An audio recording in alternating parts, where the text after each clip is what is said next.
Alors, pour présenter le sujet, donc on est en Master 2, il y a des Master 1, Master 2 et internationaux. On a 5 groupes, on est tous mélangés. Et on travaille sur la revalorisation des déchets dans la restauration rapide, que ce soit alimentaire ou non alimentaire. D'accord. Donc, c'est un projet sur... Alimentaire ou non alimentaire, ok. Mm. D'accord, je vois très bien. En sachant que la restauration rapide, c'est à peu près 5,4 milliards de chiffre d'affaires par an. Pour, dans le milieu de la franchise, environ 223 réseaux, enfin enseignes. Et que les déchets, ça pèse, si je ne me trompe pas, c'est 60 000 tonnes par an en alimentaire et 180 000 tonnes non alimentaires. Seulement pour la restauration rapide. Ah oui, d'accord, ok. Ouais. Oui. Ça, j'ai pas le détail pour la restauration rapide, mais je vous fais confiance. C'est des sources sûres, normalement. D'accord, super. Donc, c'est quand même conséquent. Donc, Ouais. on s'est dit, Ouais. notre responsable master, Rosanne Perrigo, s'est dit, c'est un sujet qu'il faudrait qu'on traite. Creuse. Voilà. Et donc, le but, c'est d'interviewer des franchisés, des franchiseurs, des clients, pour avoir leur ressenti, leur fonctionnement, comment ça se passe. Et je me suis dit que ça allait faire un complément de vous Très voir, bien. étant Parfait. donné votre Super, poste et ce que super. vous avez pu entreprendre. Est-ce que ça vous dérangerait de vous présenter un petit peu avant, s'il vous plaît? Alors, moi je suis Guillaume Garot, je suis député de la Mayenne. Et par rapport au sujet qu'on traite, moi j'ai été ministre de l'agroalimentaire, chargé de l'agroalimentaire entre 2012 et 2014. Je dis ça parce que j'avais à l'époque ouvert le chantier en France de la lutte contre le gaspillage. Donc en 2013, on avait signé un pacte national contre le gaspillage alimentaire avec des entreprises de l'alimentation, avec des grandes surfaces, des grandes enseignes de la distribution, des associations de solidarité, des collectivités territoriales, et on avait fixé des grands principes pour mobiliser sur le terrain les acteurs de la lutte contre le gaspillage, tous ceux qui avaient à voir avec l'alimentation et qui avaient une responsabilité pour moins gaspiller. Mais on était dans une première étape. On a vu quelques années ensuite, on arrive en 2016, enfin en 2015 d'abord, moi je vois que toutes les bonnes volontés sont évidemment à encourager, mais ne sont pas suffisantes. Et qu'à un moment donné, il faut passer par la loi pour généraliser en France les bonnes pratiques de lutte contre le gaspillage alimentaire. D'où une loi que j'ai commencé à travailler en 2015 et qui est en définitive votée à l'unanimité à l'Assemblée nationale et au Sénat en février 2016. Donc ça, c'est un deuxième étape très importante parce qu'on fixe des règles pour l'ensemble du pays. C'est fort ça. Et on dit deux ou trois choses importantes. La première, il ne faut pas jeter de nourriture consommable, ça devient interdit. Deux, il est demandé aux grandes surfaces alimentaires de donner leurs invendus pour ne plus les jeter et les donner aux associations de solidarité, genre les Restos du Cœur, Secours Populaire, Croix-Rouge, banques alimentaires. Et j'ai fait, alors ça c'est le cœur de la loi, il y a d'autres dispositions, j'y reviendrai, mais j'ai fait l'évaluation de cette loi en 2019, donc cette année, 3 ans après son vote, ouais, exactement, 3 ans d'application, et c'est plutôt un succès parce que les associations de solidarité nous ont dit qu'elles avaient vu les dons venant des grandes surfaces augmenter de façon très sensible. On est à plus 24%, 23-24%, par rapport à 2016 chez les Restos du Cœur ou aux banques alimentaires. Donc, la loi, elle a marché, quoi. C'est-à-dire qu'au début, en 2015, quand je réunis tout le monde avant de faire la loi, pour avoir les impressions des uns des autres, avoir les corrections, les enrichissements, c'est ma façon de travailler, on écoute avant, puis on décide après. Quand je les avais reçus, il y en avait une grande partie qui me disait « Ah bah non, pas de loi hein. ». Michel-Édouard Leclerc me disait « Oh là là, monsieur le ministre, franchement, qu'est-ce que vous allez nous embêter ?» Il a même dit autre chose. On fait déjà très bien, vous en faites pas, on va continuer à le faire, faites-nous confiance. Je dis oui, mais ça fait longtemps que vous me dites ça, et puis ça avance plus. Ça avance plus. Donc il fallait passer par la loi. Et heureusement que j'ai fait cette loi, parce qu'on n'aurait pas aujourd'hui les associations de solidarité qui disent heureusement qu'on a cette loi, pour pouvoir tout simplement redistribuer de la nourriture. Hein. Parce que malheureusement, le nombre de pauvres en France, il n'a pas reculé. Hein. C'est un sacré sujet. Donc, tant mieux, moi je suis ravi que la loi Garot, on dit ça maintenant, ait porté ses fruits. Mais ce qu'il faut, c'est entretenir la dynamique contre le gaspillage alimentaire. Et donc, j'en viens à vous. Oui. D'abord, on a voté en 2018, donc c'était plus la même majorité, mais c'était le même mouvement, et c'est ça qui compte, c'est pas une histoire d'étiquette politique. Le fait que la restauration collective puisse donner les invendus, au sens, les repas qui ont été préparés mais qui n'ont pas été servis, dans les hôpitaux, dans les EHPAD, dans les cantines scolaires, aux associations de solidarité. D'accord. Même chose. Mais là, c'est des repas fabriqués, tout fait, tout frais. Qu'il faut consommer tout de suite. Ben voilà, c'est vachement... c'est bien. Mais ça demande aussi une autre organisation bénévole, parce qu'il faut des gens qui sont là en fin de journée pour donner, c'est des repas en général du midi, qu'on donne le soir. Donc c'est une sacrée logistique aussi à mettre en place. Donc ça, on l'a voté, l'ordonnance, elle vient d'être signée par le ministre, donc ça va commencer à se mettre en place. Mais en Mayenne, on avait été pilote. D'accord. Les camions du cœur, je sais pas si vous avez vu, les Restos du Cœur ont un dispositif qui s'appelle le camion du cœur.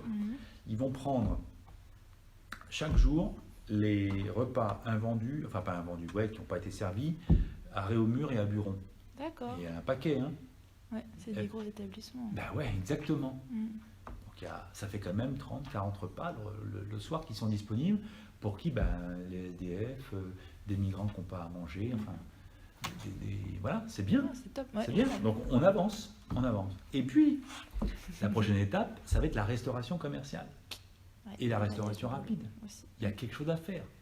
C'est clair. Voilà. Parce qu'on jette, et on jette beaucoup trop encore. On l'a gardé pour la fin, mais parce que c'est carrément difficile. Parce qu'il y a une question, autant dans la restauration collective, on peut dire, on peut gérer à peu près, on peut anticiper les volumes. C'est-à-dire qu'on sait à peu près le nombre d'élèves qu'on aura tel midi. Ouais. On connaît le nombre de patients dans l'hôpital, le nombre de résidents dans l'EHPAD, on sait tout ça. Quand on fait de la restauration commerciale, restauration rapide ou restauration classique, le flux est différent. C'est carrément plus difficile d'anticiper. Donc moi je crois qu'il ne faut pas être dans un régime d'obligation, parce que ce serait un peu... ça ne produirait rien de bien. En revanche, il faut qu'on arrive à former les professionnels pour voir comment on peut mieux gérer les stocks. Et on espère avec cette étude justement les sensibiliser, les faire réfléchir. Et c'est ça qui est très intéressant, c'est qu'une étude comme la vôtre, comme plein d'autres initiatives dans notre société, notamment sur les réseaux sociaux, c'est vachement bien, amène les professionnels de l'alimentation à se poser la question, et moi, qu'est-ce que je fais pour limiter le gaspillage alimentaire dans mon établissement? C'est ça qu'il faut réussir à faire. Et vous n'êtes pas sans connaître forcément la réglementation qu'a mis en place Brune Porzon sur justement les déchets alimentaires et non alimentaires en restauration rapide, je suppose. Oui, alors c'est le début là. Ouais, c'est tout début. Hein. Elle a mis, je crois, une deadline jusqu'à fin 2021 pour que 100% de la restauration rapide soit engagée dans la démarche. Oui, alors comment? Avec déjà le diagnostic. Je crois qu'il y a un volet diagnostic dans... Oui. Ça, on l'avait mis, on l'a mis aussi, ça pour la restauration collective. Donc, on l'élargit à la restauration rapide. Ça, c'est bien. C'est important de faire le diagnostic. Après, moi, je pense qu'il faut aussi qu'on se donne les moyens de faire des bons diagnostics. Ça coûte un peu d'argent, un diagnostic. C'est vrai, hein. Donc, non, mais vraiment. Alors, il y a des entreprises qui ont les moyens. Monsieur McDonald's, il a peut-être les moyens. Et tout le monde n'a pas. Parce que la restauration rapide, ça peut être aussi du produit traiteur qui... Ah oui, il y a des très petits réseaux. Donc, peut-être faudra-t-il aider ces petites entreprises, vous voyez, qui ont des petits chiffres d'affaires, mais qui veulent elles aussi s'engager contre le gaspillage alimentaire, mais ne savent pas très bien comment faire. Donc, il faut pouvoir les aider à faire ces diagnostics, ces audits de process internes. Ouais. Et ça, pour moi, il y a besoin d'un fonds national contre le gaspillage alimentaire pour ça, juste. Vous savez à peu près, je ne sais pas si vous avez en tête des exemples de restauration rapide qui sont à suivre, qui ont une démarche... Qui est-ce qui a fait des choses bien?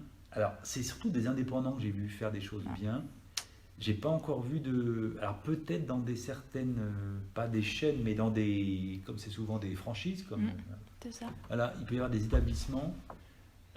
qui sont innovants là-dessus. Mais j'ai pas d'exemple en tête. J'ai pas cherché avant de vous voir malheureusement. Et mais nous, c'est vous qui le direz. Oui, on va ressortir ça justement. Ah, voilà. C'est ça qui va être bien. Donc j'espère que j'aurai un exemplaire dédicacé d'études. Vous serez bien sûr convié à une journée d'échange là-dessus. Ah, Je vous super. expliquerai à la fin. D'accord. Est-ce que vous savez comment est organisé justement le tri des déchets alimentaires dans la restauration rapide ou pas particulièrement?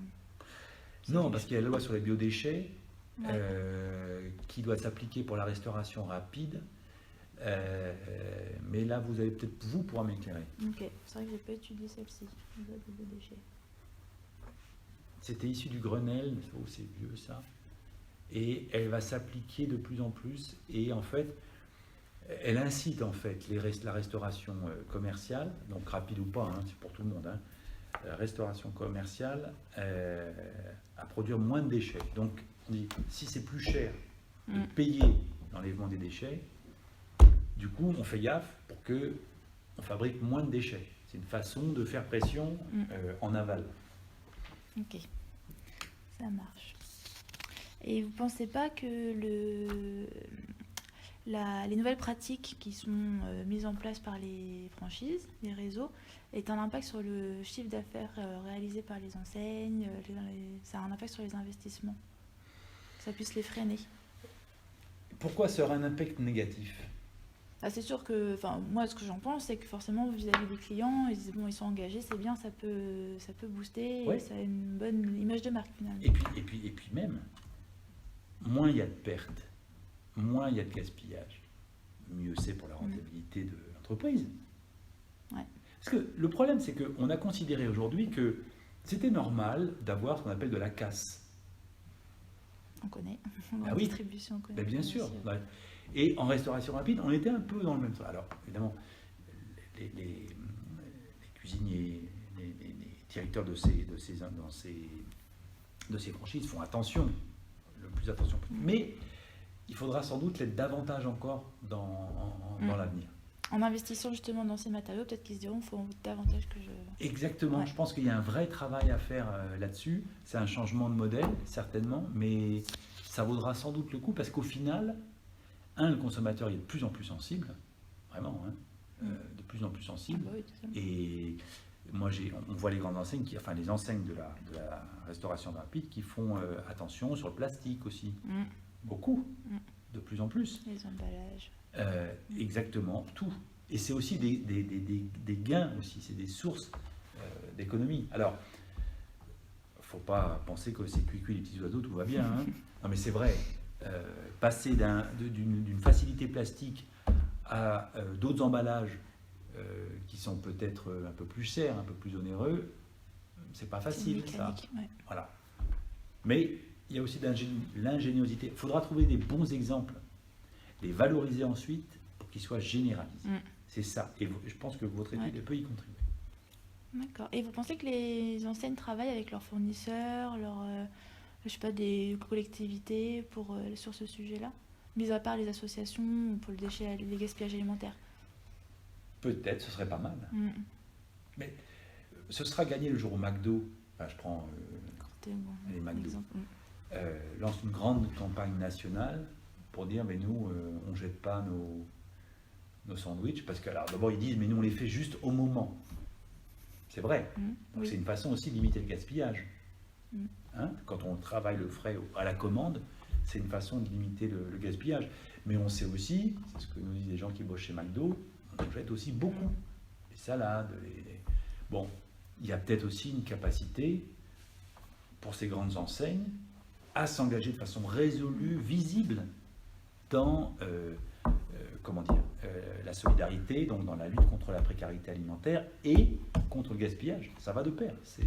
Mais même au-delà du gaspillage alimentaire, par exemple cette semaine dans mon entreprise, on a eu une mobilisation à midi, on a ramassé tous les déchets qu'il y avait sur la rue de notre entreprise. Ah, oui. Et il y a un McDo pas loin, on a ramassé 166 tonnes de déchets. Et dedans, il y avait des... 166 kilos, pardon. Ah oui. 166, je suis restée dans mes tonnes de début. Ouais. 166 kilos de déchets, et c'était impressionnant parce que c'était sur une plage d'1 heure uniquement. Et énormément d'emballages de McDo qui étaient à côté. Et on espère les sensibiliser. Ouais, ouais. Alors ça, c'est après le gaspillage, ça c'est sur l'emballage. Gaspillage non alimentaire. Voilà. Et donc il faudra faire attention parce qu'on est en train de discuter une loi au Parlement, à l'Assemblée, qui s'appelle Économie circulaire et lutte contre les gaspillages. D'accord. On va travailler sur l'emballage et le suremballage. D'accord. Ok. Et c'est à l'étude en ce moment alors. Ouais, c'est en examen, on y rentre la semaine prochaine. Commission développement durable. Ok. Alors, je sais pas, il n'y a pas énormément, mais il y aura peut-être des amendements. C'est pour ça qu'il faut être attentif. Ouais, voir ce qui se passe. D'accord. Et par rapport du coup à ce qu'a mis en place Brune Poirson, vous pensez que le délai de 2021 est court ou que ça va être faisable? C'est faisable si tout le monde s'y met. Hein. Bah oui, c'est Encore ça, une mais fois, c'est qu'il faut une mobilisation. Mais j'ajoute une chose, il faut aussi qu'il y ait une pression des consommateurs. Parce que qu'est-ce qui va faire bouger l'entreprise? Et c'est que la demande. Voilà, Bah, c'est bien ce que sûr. je veux dire. Si les consommateurs se disent attentifs à ce que sont les process de l'entreprise, de la franchise, dans sa gestion des déchets, dans sa lutte contre le gaspillage alimentaire, alors ils vont dire ah oui, j'ai intérêt à le faire. Et je veux déployer des moyens pour ça. Et je vais investir dans ce sens-là. C'est Et ça. Hein. En parlant de consommateur, vous pensez que le consommateur serait prêt à payer par exemple un sandwich, un McDo plus cher parce que l'enseigne s'est engagée dans les produits recyclables et que du coup c'est un investissement et tout qu'elle dépend de l'enseigne, répercute je pense. ça. Parce que d'abord, il y a une grande attention quand même, et c'est bien normal, des consommateurs au prix du sandwich. Et il y a une concurrence très vive Bah oui, ils sont tellement nombreux entre les différentes enseignes. Ouais. Donc à 10 centimes près, c'est plus la même histoire. Hein. Non, mais c'est vrai. Deux, les consommateurs, je pourrais dire, attention, est-ce que c'est pas un peu du greenwashing? Parce que pour se faire du beurre derrière. Voilà. Non mais c'est vrai, il y a aussi cette... et quand on voit des très grandes enseignes comme McDo, on se dit mais ils ont les moyens de faire ça. Et ils nous demandent à nous, consommateurs, de payer davantage. Vous voyez? C'est vrai. Trouver le juste milieu, c'est un exercice. Bien sûr, bien sûr. Mais, Et... surtout dans un contexte de forte concurrence. Ouais. Et qu'est-ce que vous pensez sur le rôle du consommateur justement dans cette mise en place dans les enseignes? Il est fondamental. Il est fondamental, ce mais qu'on bien vient de sûr. dire, mais qu'est-ce qu'il Il est pourrait mettre en fondamental. place? Oui. Qu'est-ce qu'il pourrait faire et mettre en place pour pousser vraiment l'enseigne à se mettre dedans? Je pense que c'est c'est une forme de co-construction, il y a une interrelation. Parce que les consommateurs seront d'autant plus enclins à adopter des comportements plus vertueux, d'un point de vue du développement durable, qui sentiront que l'enseigne s'engage déjà. Et eux-mêmes deviendront du coup plus exigeants. Parce que, vous voyez ce que vous disiez, on voit on a collecté plein de déchets autour. C'est-à-dire que les mecs, les clients, les consommateurs, ils sont capables de... Non mais, on fait n'importe quoi. On jette des déchets dans la rue, par-dessus la voiture, enfin on baisse la vitre. C'est ça qui ne va pas. C'est impressionnant. C'est ça qui ne va pas. Ce qui veut dire que le consommateur, il a évidemment son rôle pour être exigeant, pour être demandeur de plus d'action de l'enseigne pour la maîtrise des déchets contre le gaspillage, très bien. Mais il y a aussi tout un travail d'éducation du consommateur. Là, l'enseigne peut jouer un rôle, parce que si l'enseigne dit chez nous, on fait le maximum pour limiter nos déchets, pour faire en sorte qu'on respecte mieux la planète, ça va influer aussi sur le consommateur. Mais au-delà, il faut surtout que dans notre société, dans la publicité, dans les journaux et dès l'école, on ait une éducation au développement durable et au respect simplement d'une planète qui est finie. On n'a qu'une seule planète, donc il ne faut pas épuiser les ressources de la planète. Il faut qu'on soit conscient que lorsque on consomme, c'est un acte, comment dire, par rapport à la planète. Et les jours où les deux se rencontreront, ce sera génial. On ira beaucoup plus vite. Ouais, c'est clair. On ira beaucoup plus vite. On est bien d'accord. Et par rapport aux salariés, est-ce qu'il y aurait un moyen de Ça va sûrement venir de la tête de réseau, de l'enseigne qui va... Il faut de la qui va- formation. Ouais. C'est de la formation. On peut aussi penser que donc la formation, c'est fondamental dans la restauration, vraiment commerciale. J'ai beaucoup travaillé avec les têtes de réseau de la restauration commerciale en France. Enfin, c'est très intéressant et depuis longtemps, ils sont très motivés.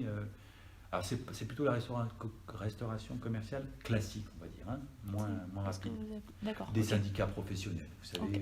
voilà. Bon, j'ai plus les noms en tête parce que j'ai beaucoup de choses en ce moment, mais donc là, il y a un travail de formation qui descend.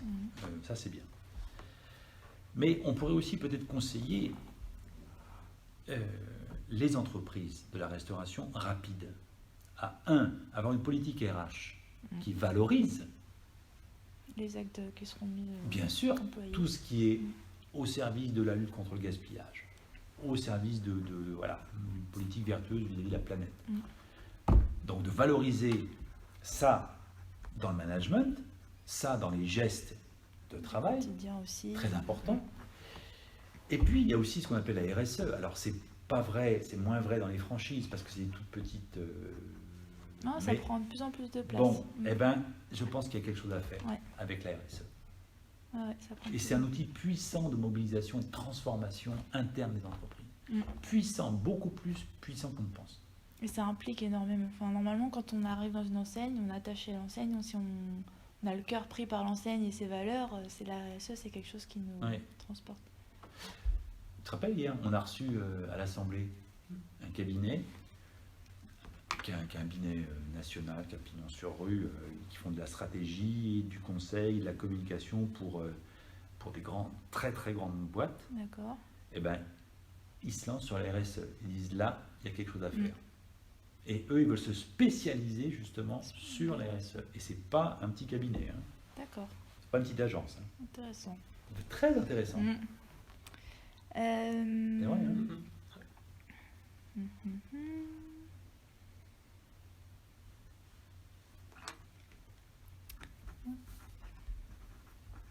On a traité la plupart des sujets. Ah non, on est que bon. vous- Ouais, génial. On avait des petites photos là qui présentaient par exemple ce qui se passe. Là, on reconnaît quand même McDo. Comment intervient le consommateur dans le geste. Donc on voit bien que là, il n'y a pas de tri. Donc maintenant, ils ont mis en place des petits systèmes comme ça. Absolument. Et vous avez vu, C'est pas sur forcément les réseaux bon. sociaux, moi je suis régulièrement sollicité sur les réseaux sociaux, parce que j'ai fait cette loi contre le gaspillage alimentaire, et je suis régulièrement sollicité en disant tel McDo, tel Burger King, fais pas ce qu'il faut, justement, fais pas ça. Par rapport à ça. Si seulement vous avez Et tout il y a ça, une ce espèce serait- de politique de shaming là terrain quoi, qui se met en place comme ça. Ah, c'est Il y a une génial, pression, c'est quoi. bien. Ah, c'est Mais cool. au-delà de le dire à vous, il faut aussi le dire à l'enseigne, je pense. Faut Ah le bah, je pense que vous n'y se consommateur- privent pas. Hein. Ouais. Mais ils disent, monsieur Garot, vous allez venez nous voir. Non, c'est ça, je te jure, j'en ai. On a chaque un semaine. autre Hein. exemple sur l'extérieur. Par exemple, les enseignes qui mettent leurs déchets comme ça à l'extérieur sans faire de tri, il y a du plastique, du carton. Forcément, ça a un impact sur l'image de l'enseigne. Bah, bien sûr, c'est pas malin ça. Hein. Voilà. C'est pas malin du Donc, tout. ça joue. Très Ça joue, bien. ça joue. Non, c'est un Parfait. sujet vraiment très intéressant. Ouais, c'est passionnant, J'ai hein. hâte de voir, parce que j'ai pas eu l'occasion de rencontrer des franchiseurs encore, qui sont en tête de réseau, qui ont créé leur enseigne. Mais j'ai hâte de voir ce qu'ils vont dire sur comment ça Très fonctionne bien. chez Non, eux. c'est un super sujet. J'aime beaucoup. Ça m'intéresserait d'avoir le rapport définitif. Eh ben, je pourrais vous finir. En fait, ça va être restitué sous forme d'infographie.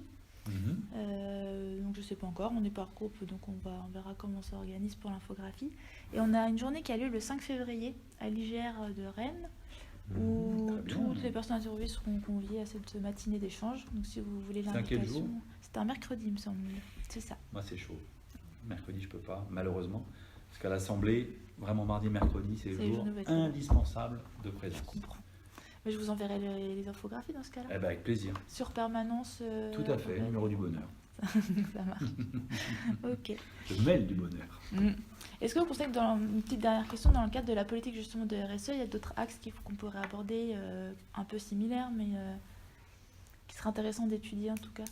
Moi, je trouve que la lutte contre le gaspillage dans la RSE, c'est très intéressant.